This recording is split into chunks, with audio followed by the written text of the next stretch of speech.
I want to thank everyone for tuning in to the 25th Hour radio show. I am your host, Bob Fairless, and on the phone with me today is Marine Corps vet, best-selling author, motivational speaker, and he also just so happens to be the world record holder for push-ups, completed in 1 hour's time. And there's probably a couple other things in there that I just forgot to mention. He's pretty much done it all.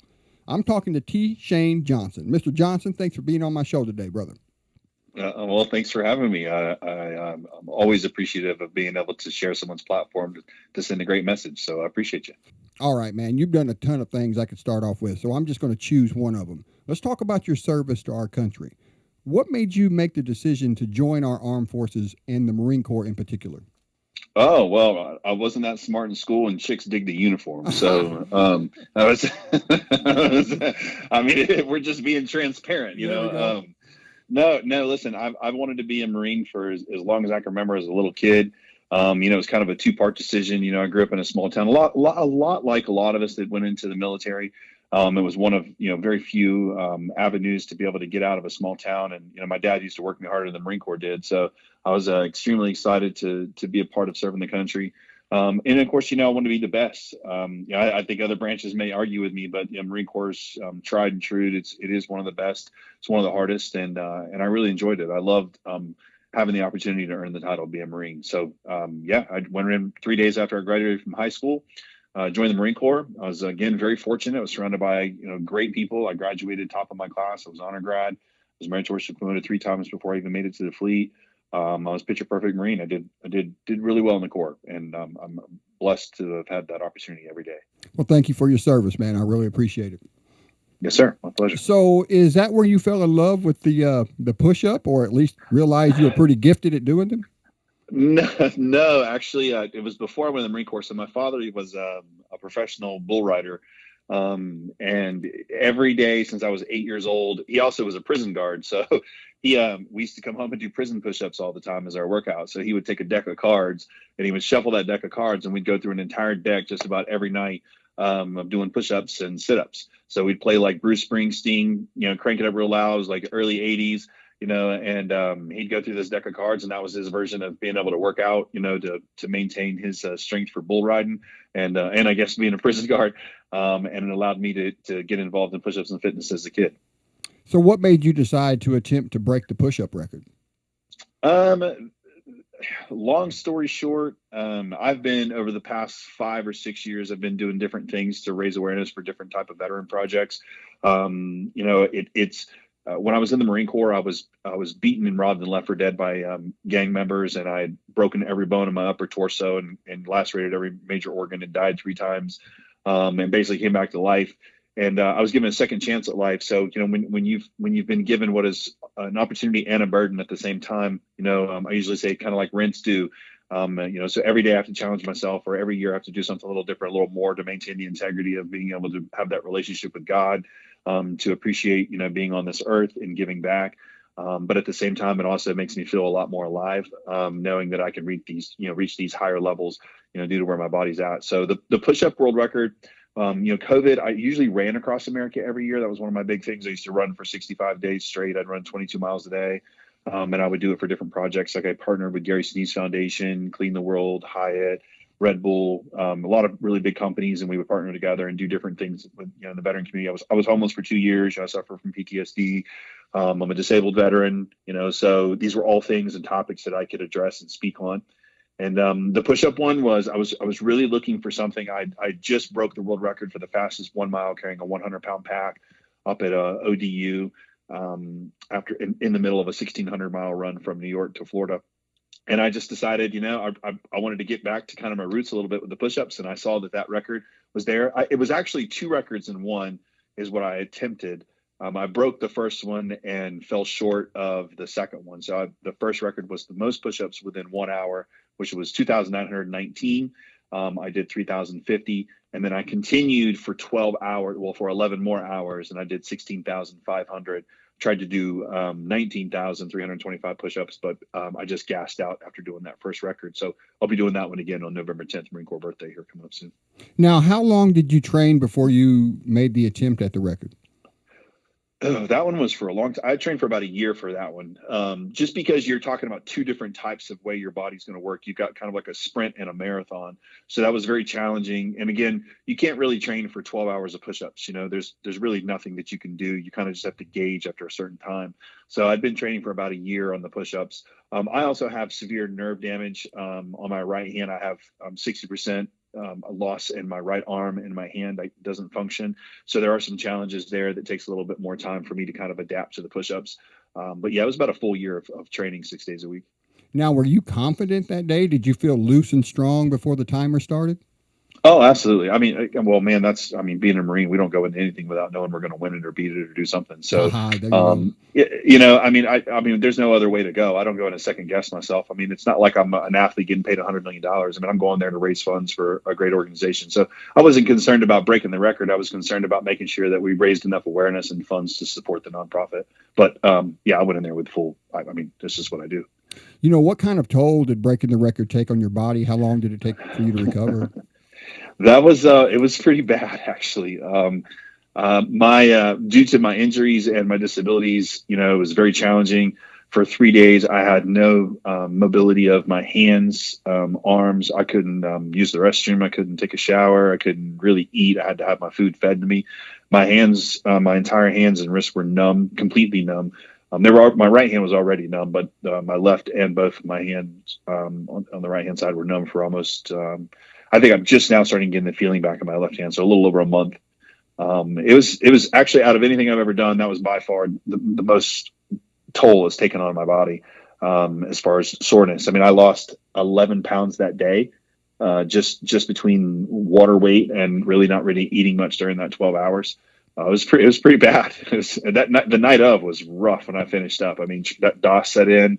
And, my body was depleted of anything and everything. It was a rough night. And of course, my adrenaline was punching. I mean, I didn't sleep. It was a very, very, very long night. But it took me probably about 4 days until I could actually get mobile to move my upper body and arms again. And then now I'm just now starting to kind of get feeling back in some of my hands. I could do a whole show on your push-up record, but there's a couple other things you've done and do that I want to cover. One in particular is, and you spoke about this, is your multiple runs or hikes across America. I mean, was you like Forrest Gump, man? You just felt like running, or what? Yeah. Why do you continue to do it? Yeah, I mean, look, I think it's no different than, a political rally, right? Like you're going to touch different communities and groups, and you kind of start off in one direction. And the next thing you know, it starts to expand and grow. People don't realize different states, different cities, different demographics. People have different views on things. The first project when I did my first run, it was just 400 miles. It was just a 3-week project. And the idea was really just kind of raising awareness for homeless veterans, going through homelessness. And the thing that I experienced, it allowed me the opportunity to be able to, connect with more homeless veterans and kind of see, how did they get there? Was it like mine? And then you start talking to community, and you start talking to political figures, and you start talking to mayors, and you start talking to, VFWs and posts. And then you kind of have a responsibility, you have a responsibility to go, this made an impact, this made a change. It needs to be bigger and more. I mean, the hook is the run, but the ultimate message is what the focus was, to get people engaged, to say, hey, here's a problem. I've been through it. We can get out of it, to inspire those in it, but then also inspire those that are on the outside looking in. That, hey, it's not always drug, alcohol, and addiction. Sometimes it's just life. So yeah, so I started doing that, and then it just expanded. So then I did the run across America from Florida, Orlando, and it started out as a hike. It did start out as a hike, and then I started running it, and it was just took too long. I was getting bored, so I started doing runs. Started joining marathons, and then I started doing ultra marathons because I was able to get in front of bigger audiences. So by the time I had done that run across America, though it was 3,000 miles, I probably ran more than that, because I would join marathons on the weekends and do half and full marathons. And then I started doing ultras up to 40 miles an hour once I got to Las Vegas, or 40 miles, not an hour, but 40 miles up in Las Vegas. So I'd run 22 miles to the ultra, and then I would run 40 miles. So it was almost 62 miles that day. And I did that all the way across it a couple of times. And then the one from New York to Florida, I carried a 100-pound pack. That was 1,600 miles. And then I traveled each city and spoke and did more. And that was a support of Gary Sneed's Foundation to build homes, smart homes for disabled veterans. Very cool. Now, you're all alone out there on the road. Do you ever have any dangerous close encounters with people, animals, or anything in between? Yeah, we've had a couple of them. I mean, as far as animals, we were we were coming through. I want to say maybe it was Alabama, Mississippi or Alabama, I think it was, and I ran up on a black bear. Came after me. I mean, I grew up in the country hunting and fishing, and pretty much in the middle of nowhere, so it wasn't anything out in the woods that didn't really scare me. I was fine with being out in the woods, but old black bear, she had some cubs. She came at me a little bit, but I carry, so I wasn't overly concerned. Mm-hmm. So it was, we're good to go there. But yeah, you get into some pretty bad neighborhoods. You start to run through on some of the routes. I was sleeping in homeless shelters. That was the project. We would go to homeless shelters, stay there, and I would speak to the homeless. So I was sleeping in homeless shelters. So there was a couple places where we went in. We had a couple shots fired. We watched a guy get shot and killed out in front of a gas station wow. During the night next to the shelter. There was one of the shelters I was staying at. There was a guy that was running from one of the drug cartels that were there, or no, it was gangs.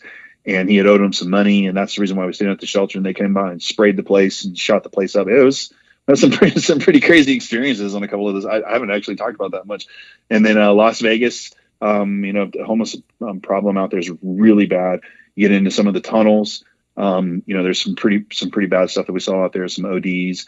A few people die. So yeah. There's quite a dark side to it. I really don't know the best way to segue into this. So let's just talk about it. You've written multiple books, bestsellers, covering different topics. If you had to suggest just one of your books, one book someone could purchase to get a taste of who you are as an author, and, that might make them want to purchase another one of your books, which one would it be and why?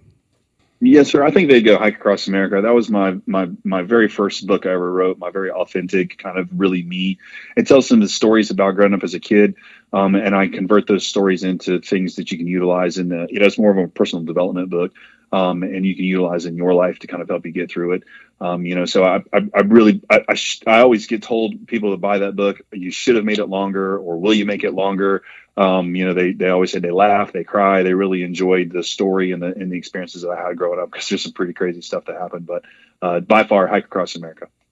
As an author, what's it like to be able to get instant feedback nowadays, as far as reviews on the internet? Does it make you nervous when a new book drops because of that?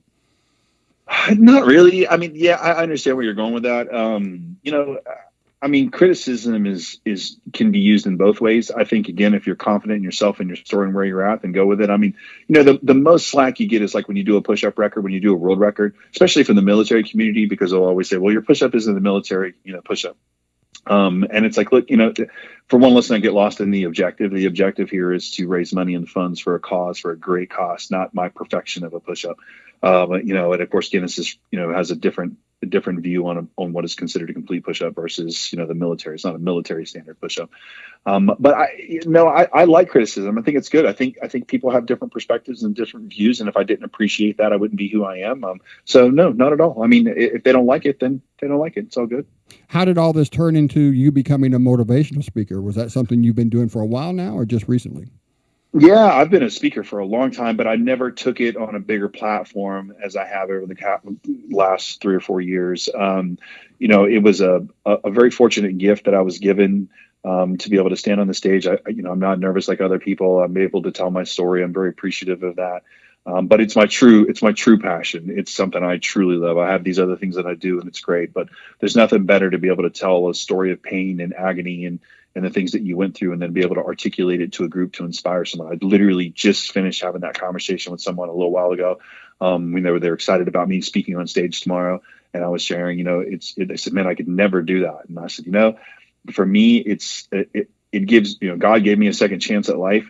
So it's the least I can do to stand on that stage and be empowered by that and be able to deliver a message to someone in that audience that's going through something tough. Now, what kind of businesses or organizations do you think would benefit from having you come share your story?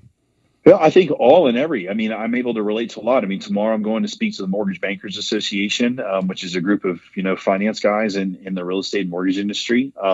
Because again, at the end of the day, the type of message I deliver between leadership and personal development and family is things that we can all use in our life. And then I'm heading right up to go speak to the Marine Corps League State Conference to talk to a bunch of jarheads, about how we need to start doing a better job of supporting our youth and being better leaders in our community. So, predominantly I'm all over the place between, Walgreens or Red Bull or Caesars Entertainment or, whoever needs someone to come in and kind of get us a good perspective on leadership in life.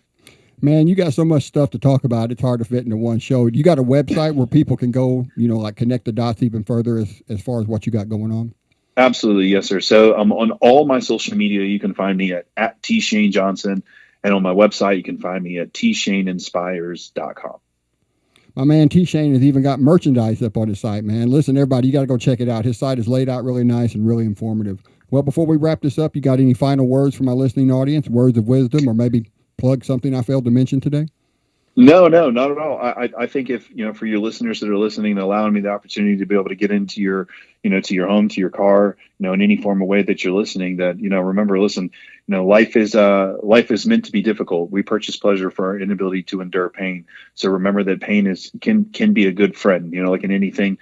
Too much of something is bad, but don't run away from pain, because corporate America makes a lot of money on your inability to endure it. So challenge it, challenge yourself, get out there and push yourself and just live the life that you want to live. Well, TShane, my brother, man, thank you so much for being on the show today. You really did me a solid, and you know what I mean there. I appreciate it. Thanks for coming on. My pleasure, brother. Thank you.